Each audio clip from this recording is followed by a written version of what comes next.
The Monitor Valley in central Nevada is one of the most isolated places in the United States.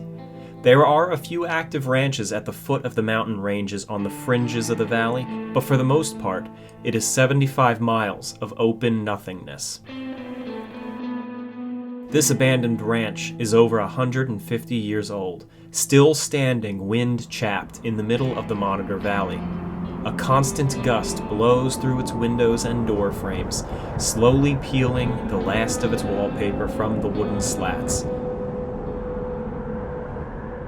You can see the arrows of the house by the wallpaper layers. That one looks Victorian.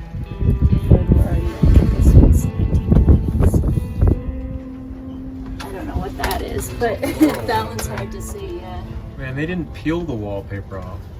They Just slapped it on top. Yeah. This lonely house and a few outbuildings are all that's left of what was once the foremost cattle ranch in Nevada. In 1865, silver was discovered at the southernmost tip of the Monitor Valley, and the mining town of Belmont was established 40 miles south of where Potts Ranch would eventually be settled. As Belmont sprawled and flourished, the Monitor Valley opened up to ranchers.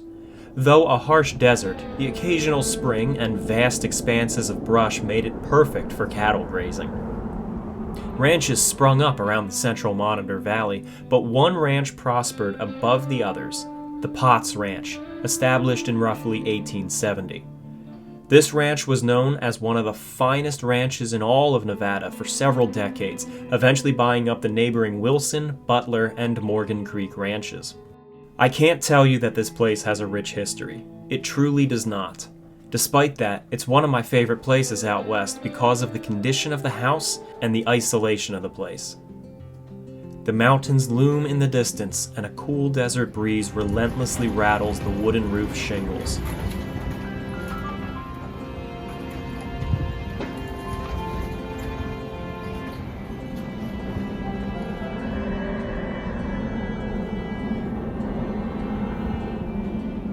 A dirt road passes by out front, but half a day could pass without someone driving by. William Potts was the founder of the ranch in 1870, and he was responsible for the rapid growth and the quality of the ranch.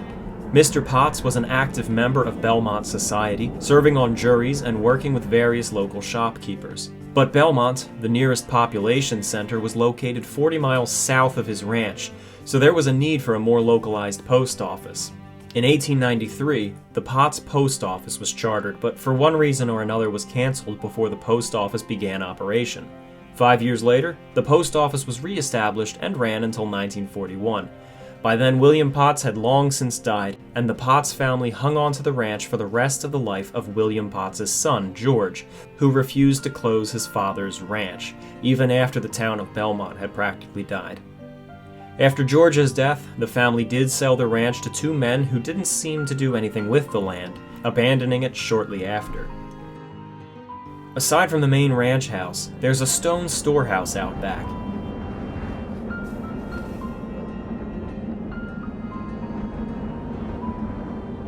Then there's the remains of what might have been outhouses, and a short walk farther is what were presumably stables. Horses were a necessity here in the desert, and this is where the Potts family kept their vital link to the outside world. Even farther from the ranch house are the remains of an old cattle corral. The ranch's ruins sit on a currently active ranch, and cattle do still roam up to this old corral. The Monitor Valley is a hotbed for geothermal sites.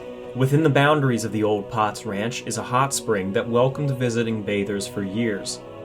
About 4 miles south of the Potts Ranch farmhouse is a massive geothermal dome containing another hot spring.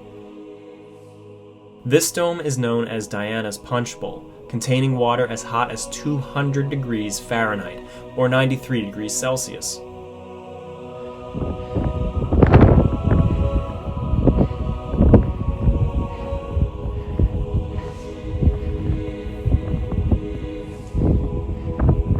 Settlers and Native Americans alike had their own array of legends surrounding this dome, which was frequented by the Potts family.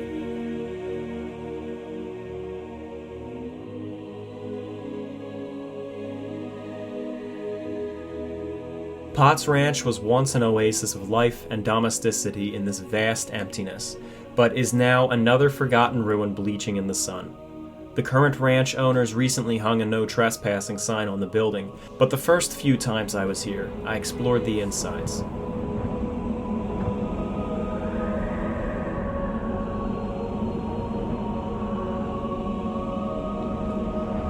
There's obviously a stove right about here. The chimney goes up through the second floor and out the top.